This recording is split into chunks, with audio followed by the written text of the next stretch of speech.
No. No. What was that? Hey, what's going on, everybody? EnteR ChatZ MaN here, and today I wanted to kind of close a dark chapter of my of my life. I know it's been a little bit since I've gotten to finish up my thoughts and opinions on The Lord of the Rings of Power. That's because, after episode 6, I found myself, or I watched episode 7, and I found my interest in the show beginning to wane. So, I was not motivated at all to watch episode 8. I fell off the show. And I guess lo and behold, I decided to take a vacation from work, more of a staycation. And I don't know, one thing I kind of was mildly intrigued to do is to finish episode 8 of The Lord of the Rings of Power, Amazon's TV show. And, I guess just to say it right off the bat, this isn't going to be a full, I guess, kind of review of of episode 7 and 8 like I did with all the previous episodes, because, again, my interest and motivation for the show is definitely dwindled to a very minimum point. But this is just going to be just an overall thoughts on the entire season 1, maybe just the finale, I guess. I'm just not extremely excited to talk about a heck of a whole lot. Man, this show, in my opinion, really drops the ball. I guess to an extent, I'll just say it does do the bare minimum in terms of what it needs to do. It sets up, yes, how the Rings of Power come to be. I guess some of Sauron's trickery or his deceitful ways. Again, I guess it does some setting up. It does what it needs to do, man, but I don't think this show intelligently or in terms of the writing in any capacity does what I would want it to do. And from what I understand, I've even seen some other reviews, and there's been many reviews at this point. I'm way past the season 1 finale. This is months ago. This season wrapped up. But it seems like everyone's come to a unanimous. Well, most of the super fans of Lord of the Rings, Tolkien, are. Everyone's kind of in unity that they don't like how this show handled things. Down in the comments, please do let me know how people who aren't as big, as huge of fans of the Tolkien lore, how do you guys feel? I would love to kind of... That's a super fascinating viewpoint, is the people that actually loved this season. I would love to know what you loved and why. That'd be super interesting. But I guess just real quick right off the bat, I never got to talk about episode 7. So real quick, right here, I feel like this might be a good place for me to kind of blast through some of the events that happen here. Okay, so the entire volcano section. This was... I know logic shouldn't be something that, like... it's a fantasy world. It's mystical. There's magic, but like most of the people in this town were like normal human civilians, city folk, or not city folk. There's no townsfolk. I don't understand how, like, in this scene you see Galadriel and other major characters kind of getting up and moving around, and it's like,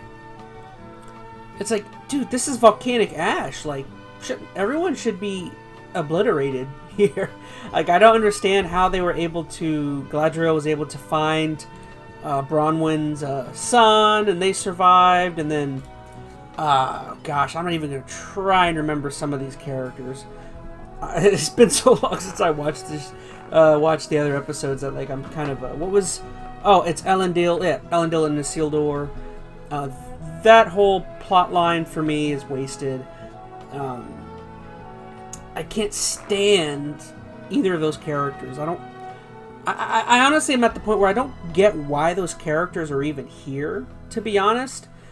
I get it. I guess they have to be here to represent the fall of the Númenóreans, but even the Númenóreans suck in this season, man. The Númenóreans are terrible.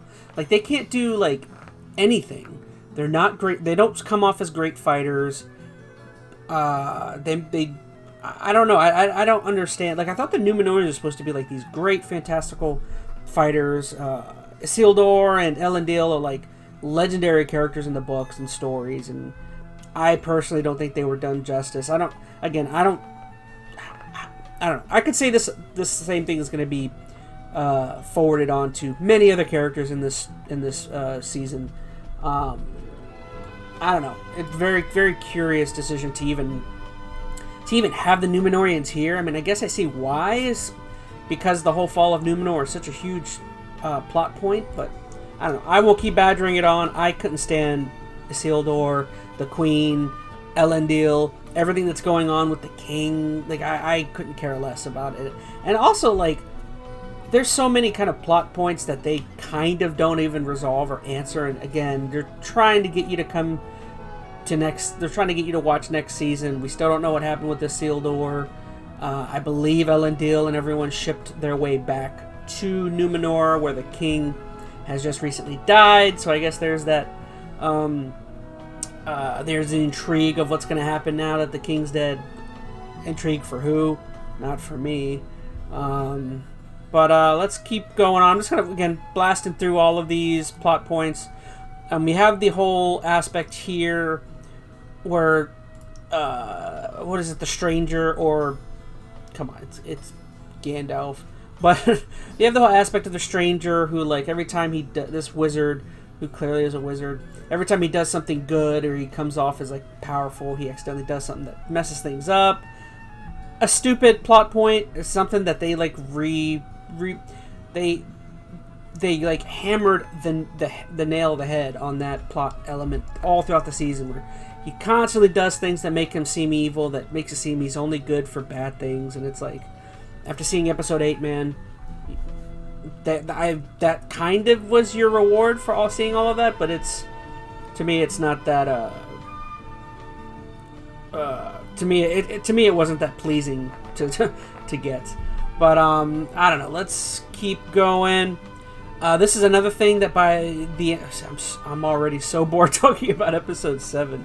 I didn't like it's so sad, because I liked the first maybe 2 to 3 episodes of this season, and I feel like they didn't do well with anything. Like, there was a couple characters who by the end of the season I'm kind of like, I feel like throughout most of it I liked the Durin and oh my gosh, I'm so out of it. What's his name? Oh, Elrond. I liked the Durin and Elrond plot points to an extent. Like, I felt like it was fairly interesting, and then just somewhere along the lines it went downhill. And it doesn't even have like a satisfying conclusion. The whole point of all of this Durin and my gosh, I forgot his name again, Elrond, is to get the Mithril, which gosh, like, my brain is coming up with so many different ideas, and I'm like but yeah, the whole thing is the whole Mithril, which the Mithril, are supposed to, it has like some sort of healing abilities when it comes to the elves, and the elves are slowly dying because of their ancient tree that gives them powers. Yeah, and I don't know. By the end of the season, you end up alright, you know what? Screw this episode. Let's move on to the very end, because I'm like really not motivated to talk about that episode. Again, episode 7 to me was not very great. That's why I didn't even cover it. That's why I didn't move on to episode 8.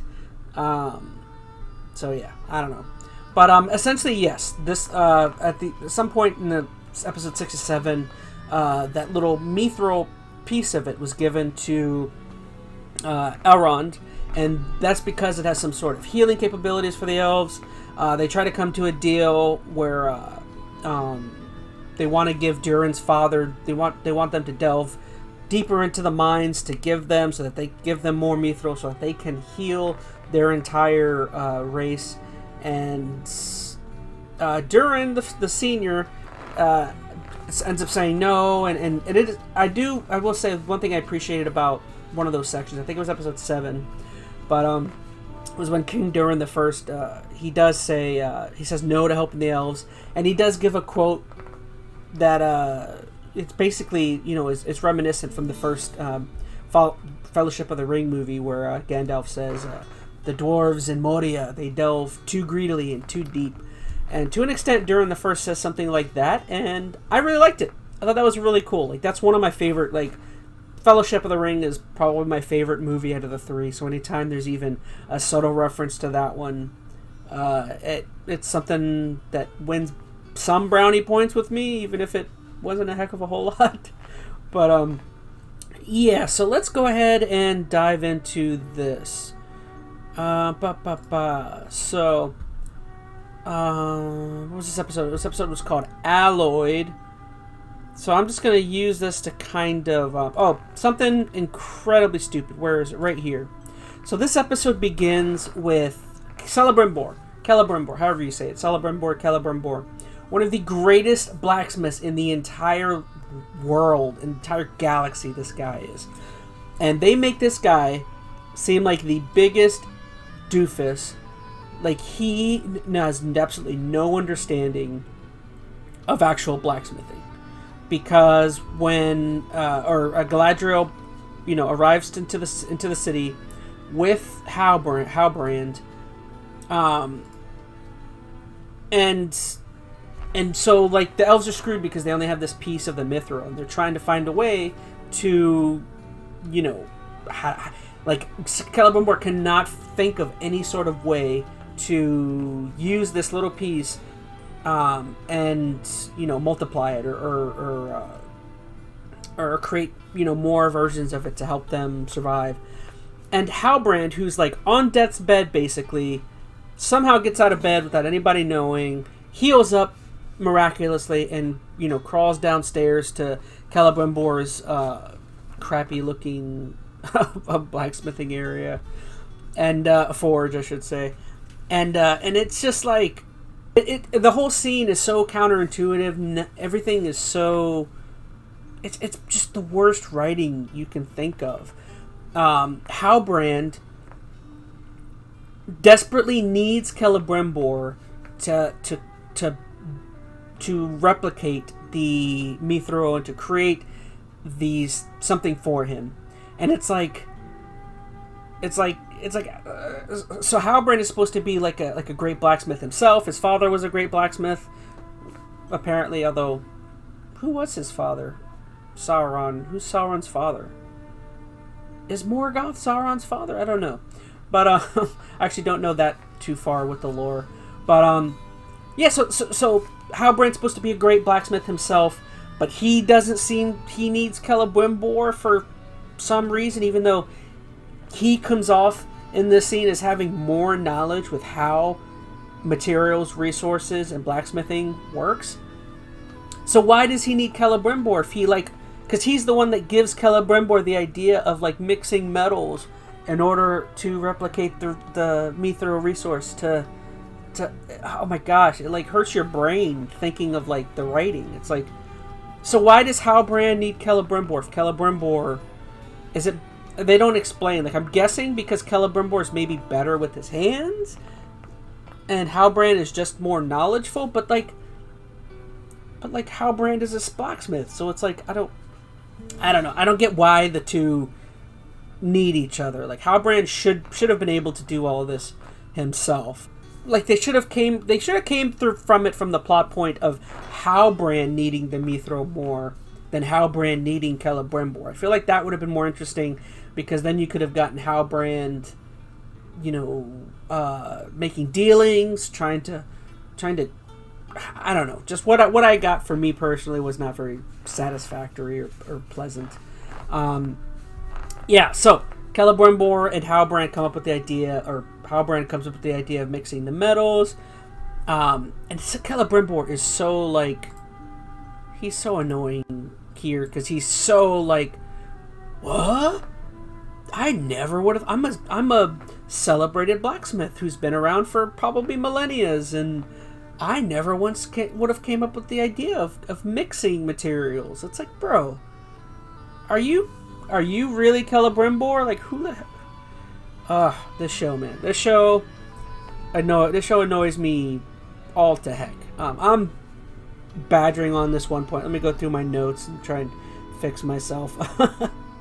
Let's see. I just realized the add-on deer stuff is kind of dropped in this episode. Interesting. So let's continue on. I don't know what is even going on in this part with. Oh, gosh, I forgot this. I forgot her name. Who is this character? I don't even have this character here. There's something that happens here with the king. I don't understand what. Again, this is kind of a plot point that I think is supposed to drag into season 2. Don't care what happens here. Next up, we have this scene of basically Gil-galad, the High King of the Elves, basically tell Celebrimbor and the others that no, you cannot continue on with creating this object that can basically save my entire peoples, simply because he's wanting to be a jerk, I guess. Or maybe I guess I'm kind of thinking on it. Maybe it could have been more of a time frame thing, where he didn't want to allow them to build it because they need to get out of there because the tree is slowly whittling away and killing them. I guess now that I'm thinking about it from that viewpoint, this is one plot point that kind of is okay. Like maybe he had a good intention of not allowing them to build because he's trying to help, up and move, get everyone out. Or maybe I'm being too forgiving here. But yeah, basically he tells them, no, you can't do this. No, you can't do this. We need to go. And then, Elrond basically comes up to him and is like, no, give me 3 months, please. I can do this. Believe in me. And he believes in him. And he gives him 3 months to come up with, let them do what they do. Halbrand and Celebrimbor basically just begin to, build up. This is something that confused me, because by the end of the episode, or we'll get there when we go. Who cares? By the end of the episode, basically, Halbrand leaves because, actually, you can kind of see it here. But Galadriel basically finds out who Halbrand is. Dun dun dun. Or she doesn't find out who he is. She finds out he is just not. He's not, the lineage he has is not who he is. He's not born from like a king or nothing. He's just somebody who shows up. And so she basically finds out he's not who he is.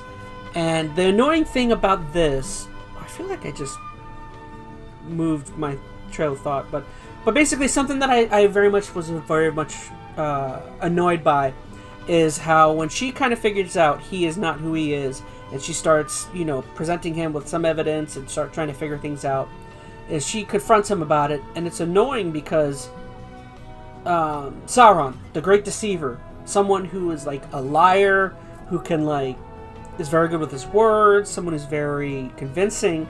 It's so annoying is once he's found out here, he immediately just says and confesses that yes, I am evil. I am Sauron, the ultimate big bad. Someone who I'm gonna do all of these things, and and it's just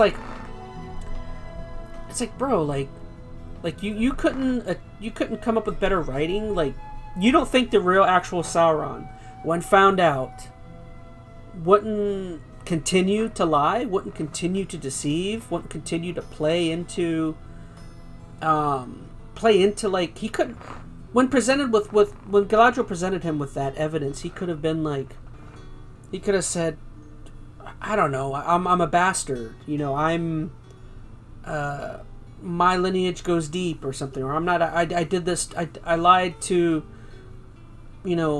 save myself or something. But no, he's just oh, you don't think I am who I am? Well, I'm the big bad. And it's I don't know. To me, it just wasn't on brand for Sauron, who's I believe he's called the Great Deceiver, or just he's an ultimate liar. I don't know. In the books, in the plot, in the lore, that's why Sauron gets what he wants, is because he, I guess they kind of play into it a little bit in this episode when you can kind of see her question Celebrimbor a little bit because he says something that sounds like what Halbrand would have said. And, like, you can kind of start to see the kind of, like, the tendrils or the branches of Sauron and his mind manipulation, which, you know, that's something he's always done, because that's what, like, the Ring of Power did. So that kind of made sense, but it's like, I don't know. Again, I just feel like he could have been more convincing. He could have tried to do anything, and he just kind of, like, I don't know. He just gives himself up way too easily. Like, I don't think Sauron would have actually done that, but whatever. Let's see. Oh, there was kind of a cool part, which I did notice. Let me see if I can find it, just for image's sake. Oh, right here. So when they are forging the rings of power, there was kind of a cool scene where Elrond kind of drops the mithril into a pot, and this is one of the few cool things I liked, is like the imagery of when they're forging the rings. You know, you can, I mean, it's pretty self-explanatory. It looks like the Eye of Sauron, which is kind of cool. No audio. Be gone, audio. It's cool. I like that. The imagery, again, of course, is pretty dope there. So I did want to mention that. That's like one of the few positives I could think of. And I guess I do have it here in the notes about how confusing the Sauron plot is. It's confusing because it's like, so what exactly did Sauron take? Because at the end of this episode, oh, sorry. I'm going to skip around because I don't care.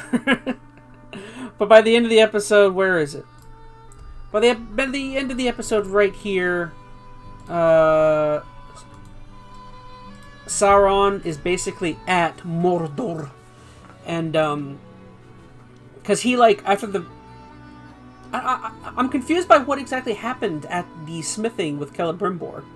Because, like, they finished doing something, and Galadriel comes out of her, like, weird trance, or dream-like state, and she goes up there and she rushes, and Celebrimbor's like, oh, Halbrand, he left. Why do you need him? And it's just like, I'm just confused by what exactly Halbrand or Sauron did. So because they don't forge the 3 elven rings until after that. And I know that in the lore they create the 3 rings to try and combat the power of Sauron or evil. But again, it's like, why did Sauron... I guess what I'm venturing here is that, so Sauron learned how to make rings, learned how to do... But I'm sorry. So Sauron learned how to build the rings, how to make these make the Ring of Power, and then leaves. But he's the one that gave the advice to Celebrimbor, so it's like he already kind of had the I mean.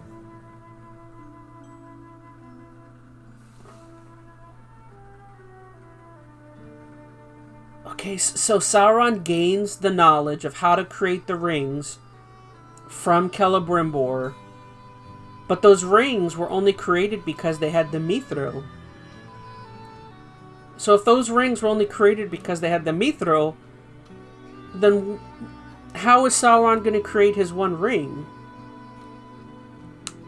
How does he create anything if the power of those rings was only there because of the mithril?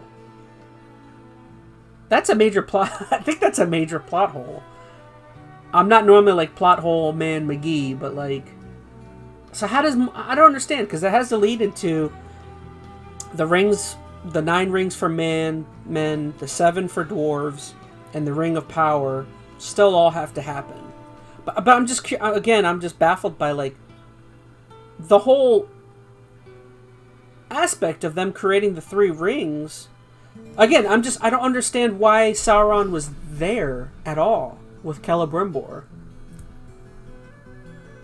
I'm like, in my head, I'm trying to think of like what exactly the benefit was. The benefit was he helped them create the 3 elven rings and maybe gain the knowledge that with Mithril you can create fantastical things, but he didn't gain any Mithril. That's what's so confusing.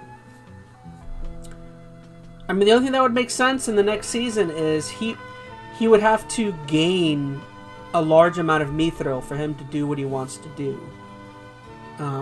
Then I guess it wouldn't be a plot hole. So maybe in the next season they're going to have him take on Durin, the dwarves, and everything, because he's going to have to gain a boatload of Mithril to recreate what he wants to recreate.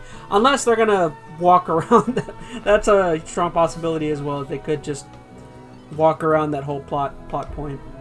I don't know. That's me kind of, again, I hated this Sauron. I hated Halbrand.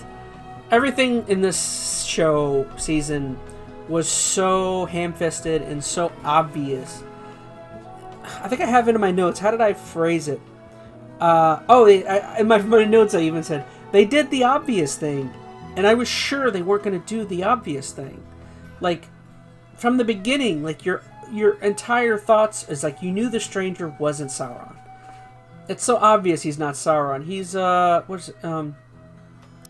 they called, because when I was initially watching the show, I thought he was a Maiar, which I know a Maiar was like an ancient being, one of the gods, and I know Gandalf is one, but then they called him an Ishtar, which I don't know what exactly an Ishtar is, but I know, because I always thought Gandalf was a Maiar, and so the entire time you see Gandalf, even from the beginning of the show, or you see the stranger even from the beginning of the show, I always entirely knew he wasn't Sauron. And from the beginning, you kind of always got thought, or at least for me, I always got the thoughts that Halbrand was Sauron. But again, everything was so obvious that, like, I was like, no, they're not gonna do that, are they? And they end up doing just that. So I'm a little annoyed by that. I mean, oh well, what you gonna do? What you gonna do, brother, when Ringamania comes for you? So let's see. We do eventually get the Rings of Power created. Another confusing thing that I actually, this is an original idea. I actually heard this on Angry Joe's review, which I just watched, of the finale. But I think Alex came up with the idea from his show. But like, how did they get 2 gold and 1 silver ring? Like from her dagger hilt? Like, I don't know, just like, I thought the metal all mixed together. I mean, I don't know. Kind of a confusing thought, I thought. Whatever. That's this show has, or this season is way bigger, or this episode has way bigger problems than that. That was something that, like, I noticed even from when initially watching it. Is not like, I was kind of confused by. So let's see. I'm going to go through any plot elements. This plot stunk. Did not enjoy this one. This was the stranger and Nori who decide to ditch all of her peoples, and they're going to go off on some grand adventure. I feel kind of bad because, like, in certain aspects, I kind of liked the emotional elements of the farewell with Nori, and, you know what, before I move here, I totally skipped over the grand battle. Where was the grand battle? Wasn't it at the beginning? Like, right here. Oh, yeah. I forgot. I'll touch on this. Let me get a good... There we go. Okay, we'll leave it here. So, the lady Eminem and her acolytes, the followers of Sauron, who they think him to be, they end up getting killed by him because he says, I am good, man. And then, I don't know, Nori takes the staff and gives it to him, and he destroys them. Super uninteresting. Like, some of the visuals are kind of cool here, I guess. But yeah, ultimately, underwhelming. I didn't care for anything that was happening here. The Eminem, I hate calling her Eminem. So I've been hearing people call her that on shows, and it kind of, I don't even know what her name was. But she was kind of interesting to a point. She had some cool abilities. Oh gosh, I was gonna go into there was a specific direction I wanted to go into with Gandalf. Oh no.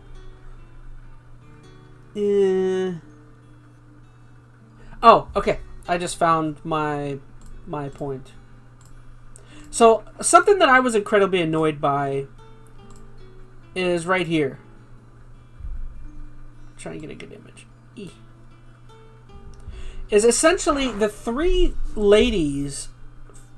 I think what they were going for is that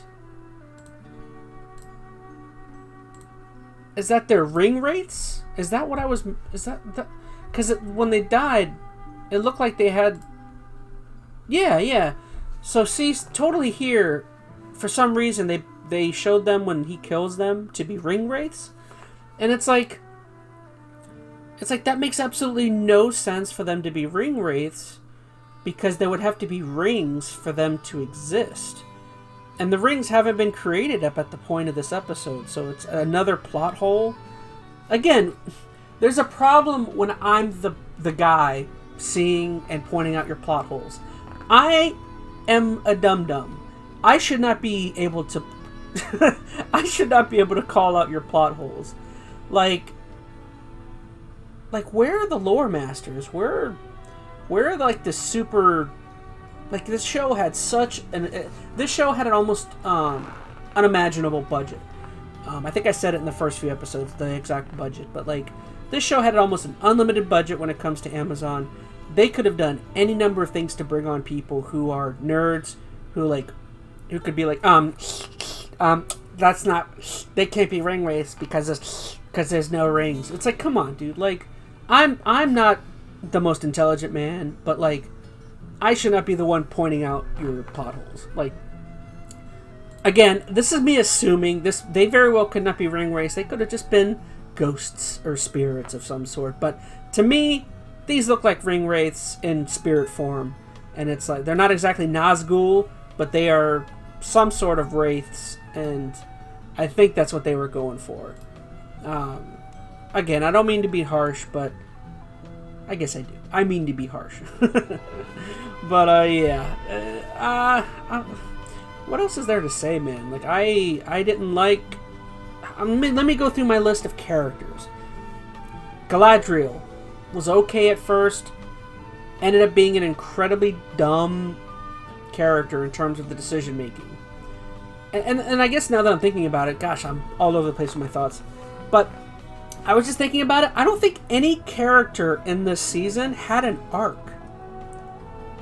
Like, who exactly has an arc? I think... what's her name? I think... Oh my gosh, I forgot the main girl's name here. Nori. I think Nori, to an extent, has an arc. Galadriel doesn't have an arc. By the end of the show, or the end of the season, she's almost in the exact same place she was at before. Everything that happens is because of her. If it wasn't for Galadriel, the entire universe wouldn't be doomed. She's the one who's kind of ruined everything, and it's like, bro, I don't know, I've probably said it in previous episodes, but Galadriel in the original, like, Peter Jackson trilogy, in the original, Lord of the Rings, like, she is like one of the wisest, most deeply caring, wisest, mystical beings in those entire movies. Like, she is able to fight off the powers of the One Ring and its effects on her. She literally is like, and you would have a Dark Queen, and it's like, no, I have beaten you, Sauron, in your prowess. I will leave and go into the West. She's like, she fights off the abilities of Sauron. She gives each of the Fellowship like a specific item that is going to be integral to their entire quest. Like, each item is given is going to ensure that one of them can survive in a tight spot. I mean, gosh, what else? Oh, she just like, her speaking is like this big, elegant, and just awe-inspiring event. And not one scene in this show do I get any sort of the feels from this Galadriel speaking or making decisions.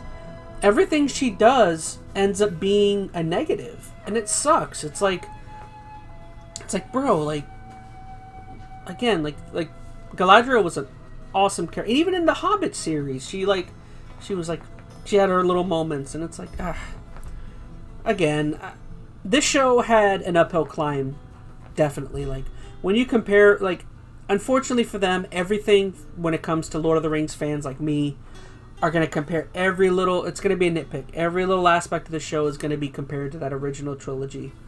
And I'll be honest, this show, it's crazy because I watched back some of my other videos of the previous episodes, and at first I said I liked this more than The Hobbit. At the end, heck no. The Hobbit trilogy that Peter Jackson made, as much as I dislike that, that's far better than this. This is, gosh, I don't want to say the word trash. It's not trash, but it's not great. And that's what's disappointing. Is like, this for me makes The Hobbit look better. Like, I will go back and watch The Hobbit before I watch this. Okay, so back to my characters. Finrod, that's the brother, which you do get to see him come back for a split second in a weird, like, dream trance for Galadriel. But yeah, so Galadriel, no arc. Sauron, no arc. He's the same Sauron, I guess, throughout this entire season. Nori has a kind of an arc, because she kind of, by the end, is like, yes, I want to, I'm more adventurous. I want to see what the outside world is like. So she goes on an adventure with Gandalf, basically. So she kind of has an arc, even though she makes some dumb decisions as well. That character wasn't a huge problem in this season, I felt like. Elrond kind of had an arc, but they dropped the ball towards the end. Like, throughout the entire season, he was one of my favorite characters. I really enjoyed a lot of the conversation and communication between him and Durin. And then just at the end, they just, like, Elrond just becomes a dum-dum, and he just, like, stands around and watches people forge things. Adondir, he has no arc. Didn't care for him. At least in my opinion, he had no arc. King Gil-galad by the end actually ended up being a decent character. Because if they would have listened to King Gil-galad, they would have, the rings would have never been forged. So you could put all of this technically on Elf, which I hate. I hate saying that technically you could put everything on Hugo Weaving. Because, like, again, Hugo Weaving, similar to Galadriel in the original trilogy, he was like an awesome character. Super wise, super caring, only made the hard decisions when he had to, for the most part cared for his people and wanted them to succeed. And it's like, I don't know, Elrond sucks, Galadriel sucks, Celebrimbor got done dirty as frick, dude. Frick, man. Celebrimbor got done dirty. He might have been one of the dirtiest characters that they threw dirt on Celebrimbor. Let's see, we had Bronwyn, didn't care. Stranger, Gandalf, basically. I guess you could say he had an arc, but not really, because all he did by the end of this... Oh, and he, like, has a strange, sharp turn where, like, he can't speak English, he doesn't have his own thoughts, and then, boom, his abilities just magically awaken, and he can, like, he speaks fluently, and he understands all. And it's like... I guess you could say he had an arc, but technically he probably was like that way before his mind got wiped or whatever. Oh my gosh. Halbrand, get out of here. Poppy, she wasn't bad, I guess.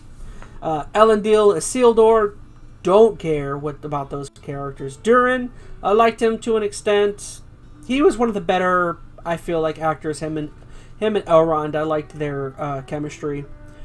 Princess Disa, get out of here. Again, her being blinded by the smut and all the ash from the volcano. She shouldn't be blind. She should not be blind. She shouldn't even be alive. It's a volcano. It's volcanic ash. No one in those towns should be alive. Should be moving. I don't know. Again, I didn't care for the Númenorian plotline. That wasn't very good. We didn't see any of Adar in this. I'm assuming he's gonna break free. I'm gonna break free. Pharazôn, get out of here. Didn't like him. Kemen, Theo, didn't like any of them. Gosh, man, I'm kind of just grasping for straws at this point. Like, let me look through my notes. I also said that I think the Arondir plot line falls short. Yeah. I did forget to mention the Balrog aspect. They never go back to the Balrog that they showed in the previous episodes. It's like, come on, man. Like, that's going to be something that they're going to touch on in season 2, and it's like what was the point in showing the Balrog other than to try and get people to watch the next season? The point was proving Durin the First to be right in terms of his argument with his son, but it's like, I don't know. It's annoying. It's definitely get a bit of blue balls there. It's like you show a Balrog for a split second, and then it's like, nope, no Balrog. Stupid. I didn't care for it. Let's see. Any other aspects? Didn't care for the dream where she gets to re-interact with her brother. Nope. Alright. I'm gonna end it there, guys. Overall thoughts. I really didn't like this season. I didn't like this show, man. This was... let me switch myself over. Overall, I didn't very much care for much that was here. There were a couple characters that sporadically I felt like were kind of interesting. There were certain aspects of the Durin and Elrond stuff that I kind of liked.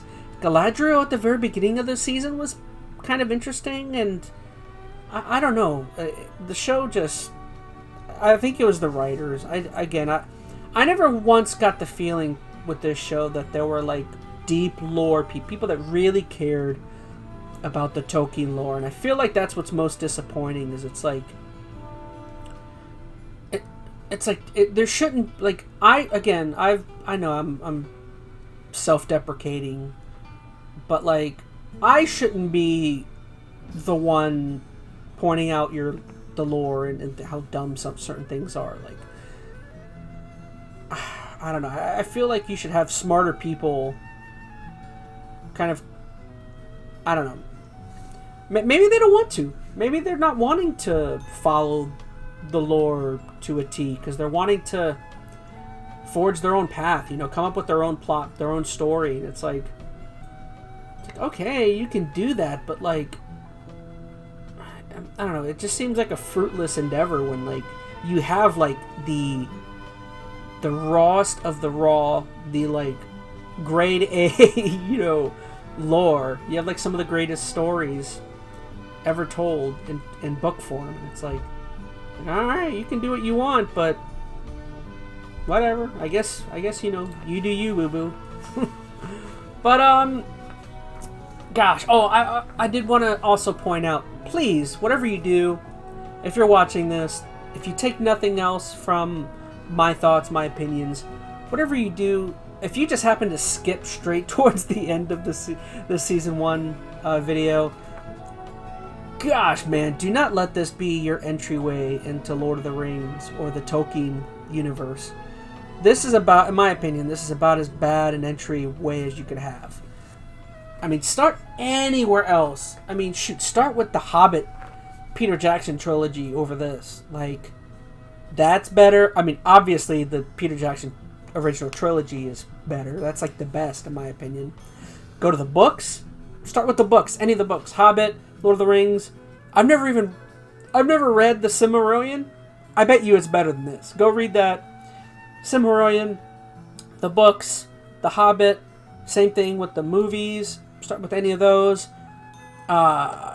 Shoot, I even like I've said it before, but I like the 1970 animated Hobbit film. What was that? Rankin Bass. Go watch Rankin Bass, late 1970s Hobbit lore. That's better than this. Like, start anywhere else. Like, if you're gonna watch this, watch it, but please do it last. Yeah, don't let this be your entryway into this lore.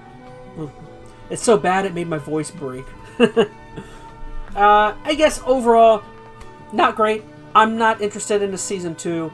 I will keep my eyes open and see the reviews for season 2 when it comes out. If it's mildly positive, there is a chance, just because it has the name Lord of the Rings attached to it, maybe they can draw me in to watch the first episode if the reviews are good. If they're middling, then no, I'm not coming back. I'm done with this show.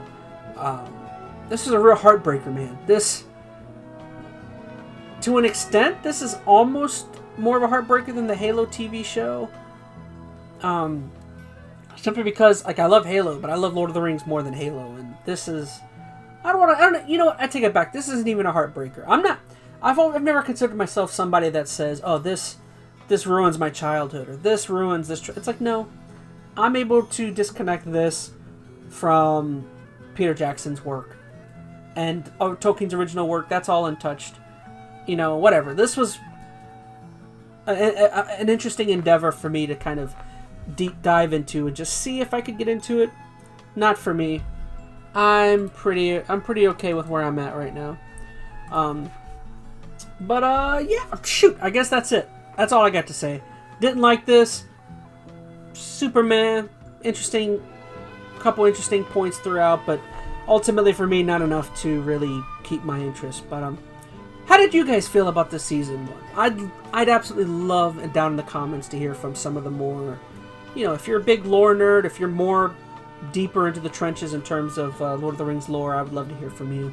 What did you think of this season? What do you think about Peter Jackson and Tolkien stuff in general, man? I'm again, if you don't know, the original Lord of the Rings trilogy is my favorite movie trilogy of all time. So, any conversation about any aspect of Lord of the Rings, I would love to, kind of interact with you guys. But yeah, that was that. Once again, keep an eye out for any other projects I have going on.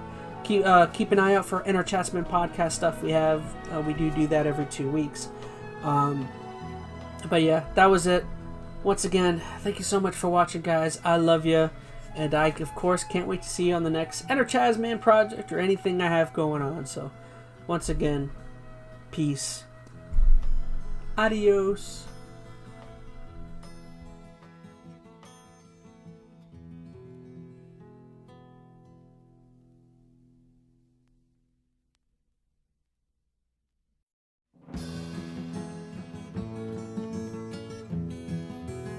Hey now, I see you made it through the video and liked or even possibly loved it.